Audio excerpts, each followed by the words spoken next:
Hey guys, welcome to my channel current velocity. So बाकी रहन मांगा का न्यू चैप्टर 59 आ चुका है, जिसमें हम यूजुरो हान्मा की गुड साइड को देखने वाले हैं कि कैसे एक खतरनाक आदमी जिसे बाकी यूनिवर्स में एक विलन के रूप में देखा जाता है, वो कुछ अच्छे काम भी कर सकता है, जो कि यूजुरो फैंस के लिए काफी शॉकिंग हो सकता है। क्योंकि बाकी सीरीज में हमने यूजुरो हान्मा को हमेशा एक डरावने और ताकतवर स्ट्रॉन्गेस्ट क्रीचर के रूप में देखा है, जो कि यूनाइटेड स्टेट्स ऑफ अमेरिका को भी अपने अंडर रखता है। यूजुरो हान्मा ने तो अपने बेटे को मार मार कर उसका भूत भी बना दिया था। यूजुरो हान्मा ने एक टाइम पर अपनी बीवी को भी मार दिया था। यूजुरो के पैदा होने पर उसकी माँ भी डरकर भाग गई थी। उससे ज्यादा यूजुरो हान्मा ने एक आदमी के साथ गलत काम भी किया था। यूजुरो हान्मा की ये सभी अजीब कामों की तो एक पूरी लिस्ट भी बनाई जा सकती है, मगर इस चैप्टर में हम यूजुरो हान्मा की एक गुड साइड को देखने वाले हैं कि कैसे यूजुरो हान्मा जैसा एक क्रीचर भी एक अच्छा आदमी हो सकता है। साथ में हम नरेटर की कुछ फैंटेसीज को भी देखने वाले हैं, जिसमें नरेटर हमेशा की तरह ही यूजुरो हान्मा की बॉडी को लेकर तारीफों के पुल बांधता हुआ दिखता है। साथ में हम चैप्टर 59 में हम यूजुरो के साथ एक वियर्ड चीज भी होते हुए देखने वाले हैं, जो कि ये वियर्ड चीज आप देखकर कहोगे डिस्गस्टिंग, मगर कुछ फैंस को ये चीजें काफी ज्यादा पसंद भी आती हैं। मतलब यूजुरो की लेवल 1000 गार्ड जो इस चैप्टर में दिखाई जाने वाली है। खैर, चैप्टर रिव्यू करने से पहले मैं यही कहना चाहूंगा कि वीडियो पसंद आए तो लाइक कर देना, और वीडियो देखते हुए मूड बन जाए तो चैनल को सब्सक्राइब तो कर ही देना।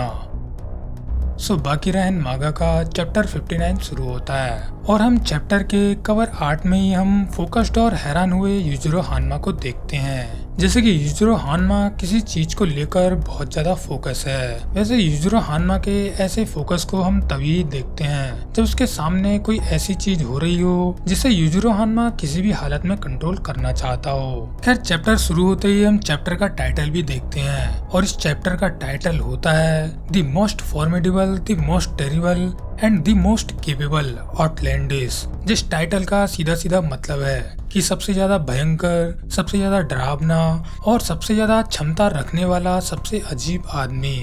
जिस टाइटल की सिर्फ यही मीनिंग बनती है कि एक ऐसा खतरनाक आदमी जिसे आज तक कोई भी नहीं समझ पाया, उसके अंदर काफी कुछ कर गुजर जाने की क्षमता है। खैर, यूजुरो हान्मा के लिए इतनी बड़ी बड़ी अजीब बातें हम मांगा में पहले भी सुन चुके हैं। मुझे लगा एक्सप्लेन करना चाहिए तो मैंने एक्सप्लेन कर दिया। सो चैप्टर में हम आगे बढ़ते हैं। हम देखते हैं यूजुरो हान्मा एयरपोर्ट में घूम रहा होता है। शायद वो विदेश से जापान में वापस आया होगा, या फिर यूजुरो हान्मा यहाँ पर किसी मॉल में घूम रहा है, क्योंकि यहाँ पर चैप्टर देखकर पता नहीं लगता कि ये मॉल है या फिर कोई एयरपोर्ट। और जिस तरह से हम यूजुरो हान्मा की वॉक को देखते हैं, उससे हमें पता चलता है कि अब उसकी फाइट सीधा जैक हान्मा से भी हो सकती है। इसीलिए वो शायद जापान में वापस आया है, क्योंकि जब भी इस तरह से यूजुरो को दिखाया जाता है तब तक कुछ खतरनाक ही होने वाला होता है। जैसे कि यूजुरो हान्मा से किसी खतरनाक फाइटर से फाइट होने वाली हो, या फिर यूजुरो हान्मा अब किसी अमेरिका के प्रेसिडेंट की बैंड बजाने वाला हो। खैर, यहाँ पर यूजुरो हान्मा जिस एरिया में चल रहा होता है, इस जगह को देखकर तो ऐसा ही लगता है कि ये कोई एयरपोर्ट है,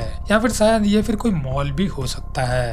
यहाँ यूजुरो हान्मा जब आगे बढ़ रहा होता है तब नरेटर की कमेंट्री शुरू होती है, और हमेशा की तरह नरेटर यूजुरो की तारीफों के पुल बांधते हुए कहता है, रोड पे चलता हुआ ये भयानक जायंट आदमी जिसकी हाइट 190 सेंटीमीटर से भी ज्यादा है, इसी वजह से नॉर्मल पब्लिक की नजर इस आदमी पर जाने लगती है। क्योंकि अगर इस आदमी की हाइट और शरीर को देखें तो वो काफी ज्यादा असाधारण है। उसका पूरा शरीर का फ्रेम ही काफी ज्यादा एक्स्ट्राऑर्डिनरी है। अगर इस आदमी को बेल बेल्ट शरीर वाला आदमी कहा जाए तो ये बात इस आदमी के लिए बेइज्जती जैसी होगी, क्योंकि ये आदमी बेल बेल्ट शरीर वाले आदमी से कहीं ज्यादा ताकतवर और अलग है। क्योंकि यूजुरो हान्मा सबसे अलग है। उसकी गर्दन तो असाधारण रूप से मोटी है, जिसे देखकर तो कोई भी इंसान डर जाए।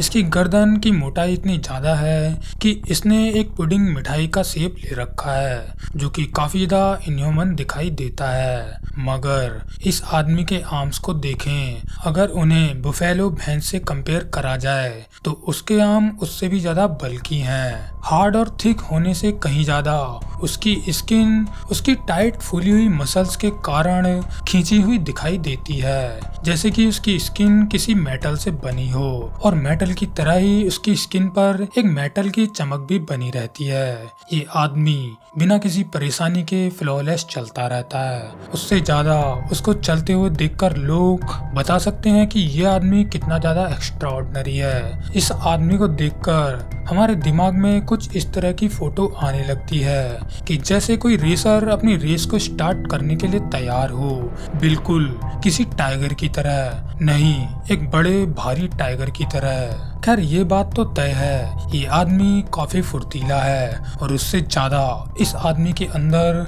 टेस्टोस्टेरोन सेक्स मेल हार्मोन की एक अनथिंकेबल मात्रा भरी हुई है। और इस बात पर नरेटर हमें यूजुरो की गियार्ड दिखाता है, जो कि वियर्ड और काफी ज्यादा फनी दिखाई देता है। उससे ज्यादा यहाँ यूजुरो को लोग पब्लिक में घूर घूर कर देख रहे होते हैं, जो कि यहाँ पर लेवल 1000 यूजुरो हान्मा की गियार्ड पर फोकस कर रहे थे। और इस चैप्टर में ये चीज देखकर तो मुझे भी काफी ज्यादा हंसी आ गई थी।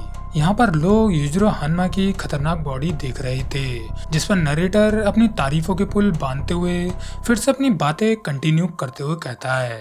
लोगों के पॉइंट ऑफ व्यू से ये आदमी काफी ज्यादा आउटलैंडिश और विचित्र है और इस आदमी का जेंडर इस पृथ्वी के लोगों से अलग है। मतलब जेंडर के मामले में इस दुनिया के सभी लोग एक तरफ और यूजुरो हान्मा एक तरफ, जिसका जेंडर सबसे अलग है। यूजुरो के मेल हार्मोन को लेकर हम पहले भी एक वीडियो में बात कर चुके हैं, जिसमें हमने देखा था कि यूजुरो हान्मा का मेल सेक्स हार्मोन टेस्टोस्टेरोन इतना ज्यादा है कि यूजुरो हान्मा को इस पृथ्वी के सभी लोग फीमेल की तरह दिखाई देते हैं, जिसे हमने इस वीडियो में काफी अच्छे से एक्सप्लेन भी किया था। और इस चैप्टर में नरेटर ये बात फिर से कन्फेस करता है। खैर हम बाकी मांगा के नरेटर को जब यूजुरो हान्मा को नरेट करते हुए देखते हैं, तो वो हमेशा से ही इस तरह से यूजुरो हान्मा को लेकर ब्रह्मांड से बाहर की बातें सोचने लगता है, क्योंकि यूजुरो हान्मा की तारीफ में नरेटर के हिसाब से कोई कमी ना रह जाए, जो कि ये वियर्डनेस बाकी फैंस को काफी ज्यादा पसंद भी आती है। खैर चैप्टर में हम आगे देखते हैं। जब यूजुरो हान्मा चल रहा था, तब उससे कुछ दूर एक थकी हुई बूढ़ी औरत कुछ सामान को लेकर जा रही होती है एक ट्रॉली में। ये बूढ़ी औरत इतनी ज्यादा बूढ़ी होती है कि वो मुश्किल से अपने सामान को ले जा रही होती है। ऊपर से उस बूढ़ी औरत को चक्कर भी आ रहे होते हैं। सो इसके बाद होता ये है, उस बूढ़ी औरत का पैर अचानक से खुद के पैर से ही टकरा जाता है और वो अचानक से बूढ़ी औरत लंगड़ी खाकर गिरने लगती है। यहाँ ये बूढ़ी औरत गिरकर नीचे फर्श से टकराने वाली होती है। प्रोबेबली वो गिरकर यहाँ पर मर जाती, लेकिन उस बूढ़ी औरत का फेस फर्श पर टकराने से पहले यूजुरो हान्मा की फोकस्ड नजर उस औरत पर पड़ती है। यहाँ बूढ़ी औरत के साथ ये इंसिडेंट इतनी तेजी से हुआ होता है कि इसकी वजह से उसे कोई भी नहीं बचा सकता, मगर यूजुरो हान्मा के अंदर वो क्षमता होती है कि वो उस बूढ़ी औरत को वहां पर बचा सकता है। इसीलिए यूजुरो हान्मा जब उस बूढ़ी औरत को पूरे फोकस्ड रूप से देखता है कि वो नीचे गिरने ही वाली है, इसीलिए यूजुरो हान्मा पूरा फोकस्ड होकर उस बूढ़ी औरत की ओर डैश करता है और उस बूढ़ी औरत को अपने हाथों से कैच कर लेता है, जिसे देखकर पूरी पब्लिक हैरान हो जाती है। उससे ऊपर उस बूढ़ी औरत की जो सामान की ट्रॉली रहती है, यूजुरो हान्मा उसे भी नीचे नहीं गिरने देता, जिसके बाद यूजुरो हान्मा बड़े हल्के हाथों से उस बूढ़ी औरत को सीधे उनके पैरों पर खड़ा कर देता है और उनके हाथों में उनकी ट्रॉली को भी पकड़ा देता है। इसके बाद यूजुरो हान्मा बूढ़ों की एक क्रिप्टिक भाषा में बात करते हुए उस बूढ़ी औरत से कहता है, बूढ़ी आमा आप ठीक तो हो ना? यहाँ पर यूजुरो हान्मा की इस क्रिप्टिक बात को सुनकर बूढ़ी आमा भी अपनी क्रिप्टिक भाषा में कहती है और यहाँ पर बूढ़ी आमा का यही मतलब होता है कि हाँ वो ठीक है, यूजुरो ने उन्हें अच्छे से बचा लिया। खैर यहाँ पर यूजुरो हान्मा की इस दरिया दिली को देखकर वहाँ खड़ी पूरी पब्लिक तालियां बजाने लगती हैं और इसी तरह से हम इस चैप्टर में यूजुरो हान्मा का एक भयंकर और एक अच्छे आदमी का रूप देखते हैं, जिसमें हमें पता चलता है कि यूजुरो हान्मा टाइम आने पर अपनी ताकत का इस्तेमाल लोगों की मदद करने के लिए भी कर सकता है, जिसका मतलब यही बनता है कि अगर आप ताकतवर हो तो आप अच्छे से लोगों की मदद कर सकते हो, जैसा कि यहाँ पर यूजुरो हान्मा ने भी किया था। यूजुरो हान्मा के अंदर ये अच्छाई पहले से थी, इसका तो पता नहीं, मगर मुझे लगता है बाकी से फाइट के बाद से ही यूजुरो के अंदर कुछ हद तक अच्छाई पनपने लगी है और वो पहले से काफी ज्यादा शांत किस्म का बंदा बनता जा रहा है। और या फिर ये भी हो सकता है कि यूजुरो हान्ना अभी इतना शांत इसलिए भी रहता है क्योंकि अब उसके आसपास दो ऐसे लोग हैं जिन पर वो अपने गुस्से को शांत कर सकता है, और वो दो लोग हैं बाकी और जैक हान्मा। और इस बात से हमें रेफरेंस भी मिलता है कि जैक हान्मा की फाइट अब यूजुरो हान्मा से कुछ समय में हो सकती है। खैर यहीं पर बाकी रायन चैप्टर 59 की ये रिव्यू वीडियो एंड हो जाती है। खैर इस चैप्टर को मैंने जल्दी से जल्दी एक्सप्लेन करने की कोशिश की है, इसीलिए इस वीडियो में थोड़ी बहुत गलती भी हो गई होंगी, सो इसीलिए मुझे माफ कर देना। और आखिर में मैं आप लोगों से यही कहना चाहूंगा कि वीडियो पसंद आई हो तो लाइक कर देना, और मूड बन गया हो तो चैनल को सब्सक्राइब तो कर ही देना। और हम मिलते हैं किसी और वीडियो में, तब तक के लिए tata bye bye, take care.